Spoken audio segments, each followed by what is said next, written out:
wundi aziye kugira ngo amuragurire mwebwe muza kuraguza wabuze kugira ngo bakuragurire wabayinziye mu nzu kandi aho yabikorera kara kazu k'akanyabugoro k'imitwe 3 kubakisize isinge kandi muri bwo buduga bujya buduga muri nuko ngibi weba kwa ari 3 nukuvuga ngo 3 niko byasobanura ubwo 3 bwakora n'isi y'umwijima mu rwego rw'imwemu kw'abarozi hama rero ya hagati muri cya giti agasami kamwe cyangwa inkingi imwe habayo igiti bita inganigani habayo igiti bita umutagari habayo bita umutarengwa ibi biti rero ni ibiti bikomeye cyane mu rwego rw'uburozi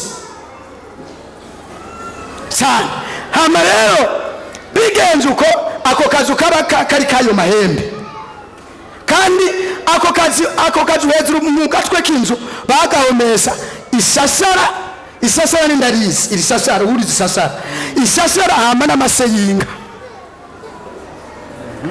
rero ako kazu kaba karimo ivyo bigirwamana ubukunga indenderi urunyagara amacupa yera amacupa y'imigongine amacupa y'iminwe 2 nayo ndabona amacupa y'amakarabiya amacupa y'ubwoko bwose hakabayo amafaranga y'igihugu cyose cy'u Burundi kuva kuri ndare mwezi gisabo yarimo amafaranga kuva ku mahera kuva kuri mwezi gisabo na ayo mafaranga yari kwera kuruhera bita ikuta kuruhera bita imeya kuruhera bita ifaranga kuruhera bita isenge ibintu by'amafaranga yose yaca mu gihugu cy'u Burundi n'amafaranga y'amazayire n'amafaranga avuye mu bihugu bitandukanye none yayaronka gute ariko mu rwego rw'imwemu yarayazana kuko abarozi baraguruka baragenda barakora business rero ibihugu byose ngira n'amayero yariyo n'amadolari ibihugu byose kubera bamaze kukwimika baguha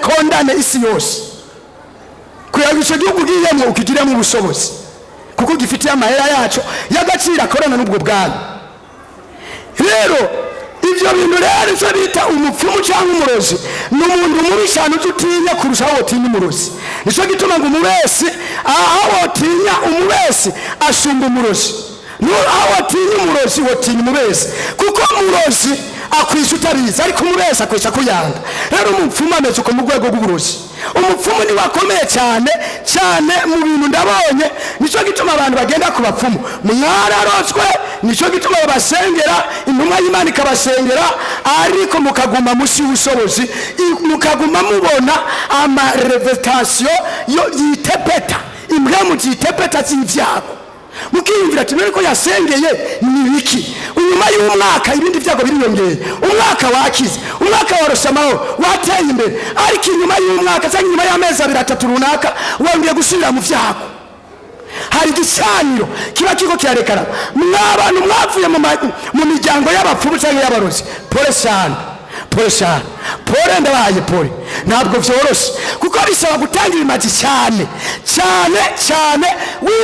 witandukanya na vya bimazi witandukanya na ya myuka y'ibimazi itandukanye nabyo yavuze ku kintu cerekeranye umuntu yazanye ibuye ndaciye ndabimenya ibuye rero ni ikintu gikomeye cyane kuko hari ibuye bita inguru ibuye ry'inguru rero ryaravyara urumva ibuye rivyara bagita inguru iryo buye rero ryaravyara mu rwego rw'igipfumu mu rwego rw'imwemu riravyara ibuye rero ni ikintu gikomeye cyane cyo gituma ngo bamuremekeye ibuye ni ikintu gikomeye cyane nicyo gituma rero bana b'Imana inahe ni ndende mugango manshagagure ku buryo ari ndende nzoyigaruka ko hanyuma niyo mungere muvyeyi wacu yabikunda nkemera kugaruka hama rero bigenze uko rero urumva papa yaratunze n'ibivubagiriro bijya bita ngo bavurati mu rwego rw'imwemu ivyo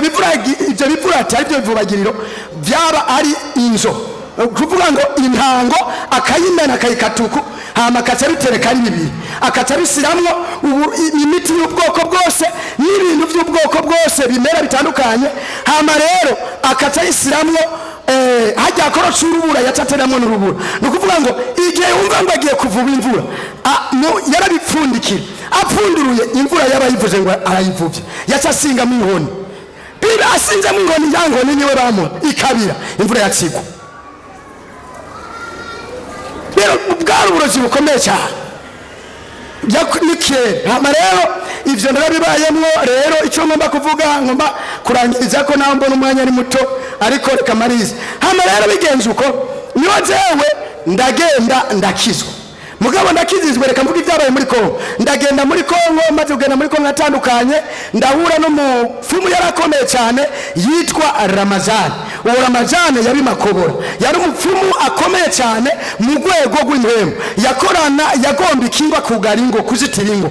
Hama yaraza n'Ibujumbura abakomeye akazitira ingo zitandukanye, bakamuha amafaranga menshi. Rero uwo mupfumu yaratunze igisigo bita Makongoro, yaratunze igisigo bita Mayimuna, yaratunze igisigo bita Zagisoni, yaratunze igisigo bita Kiduga Warakata, yaratunze amajina akomeye cyane, yaratunze n'igisigo gikomeye cyane giteza ubusambanyi. Icyo gisigo cyateza ubusambanyi cyakorana na Mayimuna, sitwa Surasura. Surasura rero yari izindi ikomeye cyane iteza ubusambanyi. Nazamva umuntu agomba sambana kazamo n'umukozi w'Imana yasambanye siwe, aba yaratewe n'iyo mpemu y'igisigo. Ko ni igisigo ni izindi ikomeye cyane, itwara yandi mazini, itwara ibateye yose y'amazini. Rero bakorana na Mayimuna, wowe atanga ubukire mu isi ya mpemu. Rero n'impano z'ibitangaza by'ibinyoma. Hano rero muri ivyo gihe rero niyo rero ndakizwa, ngizizwe akaga n'ikibazo nagize ngirizwa muri Pentegoti ndakizwa. Kandi mu gukizwa kwanze n'ivyayoroshe, kuko uwambwirije ubutumwa ni Yesu niwe yaziye arambwira ubutumwa niba nguye abantu. Kuko nta muntu yambwira ubutumwa, umbwirije ubutumwa nyene ukanyegereza no kubwira ko utagira ubwenge uri kizuzu. Ndikora kwisura, ndakubwira ati nimba wakenyerekana guha amahera, ngazana guha amahera 5,000 muri office dawe n'ibisigo, ko ndase ndagwa ati toro genda uje urakenye. Rero nta muntu yambwira ubutumwa oya. Hano rero bigenze uko niyo Yesu yasanga arambwira ngo ngeneye ko ndagukoresha. Ndavuga kunkoresa nibiki, mbona ibi, ndavuga ati wapi byo sivyo nibisiko. Ndagenda ku bandi bapfumu barabimbwira, baravuga ati wapi, ati uwo muntu yavuganye nawe ntitumuzi, kubo batse babibona. Rero bigenze uko niyo rero ndatsangizwa. Ndamaze imyaka muri Pentegoti itari mike. Iyo myaka yose ndamaze muri Pentegoti, ndayimaze muri Pentegoti ndimbo ya Satani mu gakiza ka Yesu Kristo. Ngorera Satani imwemu yanze akayikoresha, nkaza mu ishengero, nginzira mu ishengero, umuganga abone ndi mu kindi kirere ndatwara. Ndikorako rero ndarakorera Satani. Niho rero muri cyo gihe imyaka yose ndagiye ku bakozi b'Imana batandukanye kugira ngo mboke biranga. Byarase kweri, ndahuje n'ibiganza byo kozi Imana batandukanye biranga. Nico gituma rero sitse hano ndabonye intumwa y'ukuri. Ndabonye intumwa y'ukuri itavanze idacanze, yitawuye uwo ari we, aremera ubugombe bw'Imana, hama aremera ko Imana imukorese. Bakozi b'Imana cyangwa abantu b'Imana, sengero ry'Imana nibanga rikomeye cyane kubona wemera ubugombe bw'Imana. Ntabwo corose ni n'umupfumu bahatiye, kuko umukwatira umupfumu nibanga rikomeye cyane.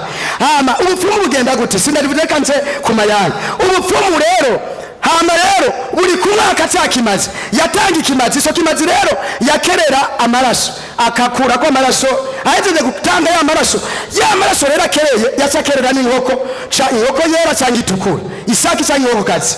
Hari gihe yasaronka n'imbata, hari gihe yabuze ikintu na kimwe akerera, kuko cyarazira ku mwaka uhera adatanze ikimazi. Kirazira mu bupfumu. Wapfuma agenda guhinga igikoko, agahinga igikoko mbaga garuka kirosa, ari umukerenga akawuronga, ari suya akakironga. Harura ugahinga isuka ukaruka kirosa isuya, ugahiga ikinyogori. Urazi imyambi y'ikinyogori, kandi ijya myambi y'ikinyogori ni dansi, kuko yene nyene yarayigira ijya n'uburozi bukomeye cyane. N'abantu baza bumva umusongo gufasha uburamira, hari ukuntu babikoresha. Rero ivyo sindi babivuga n'ibirebire. Hama rero agafata ya maraso rero akasa yavanga n'ubuki, akasa yavanga n'inzoga z'ubwoko bwose. zose z'ubwoko bwose z'inzoka ibintu byose byinshi. Hama rero bwa akasa ahezi so bita ngo araduhaye uburagu cange ngo aduhaye imfura y'umwaka. Yasatu ayo maraso acanze yaba yavanze n'amaraso y'inga yagiye kugura mu isoko bayita ngo urubuseri, hama akasa agendera yatunywese vanze n'ivyo bintu.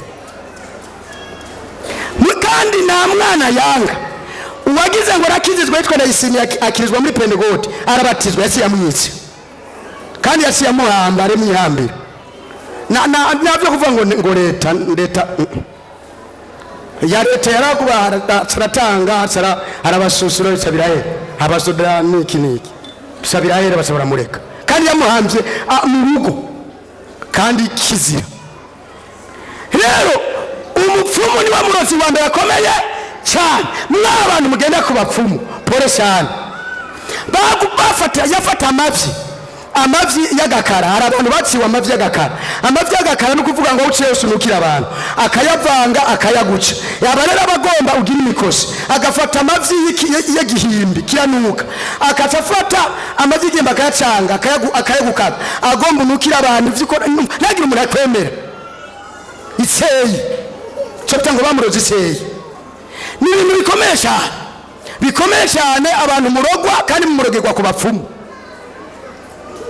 Rero kubera kutamenya nico gituma ngo kutamenya ngo mu bwoko bwanjye buraranduwe burabonye kubera kubura ubwenge. Rero kubura ubwenge ni kuza ku bapfumu nico gituma Imana ivuga uko.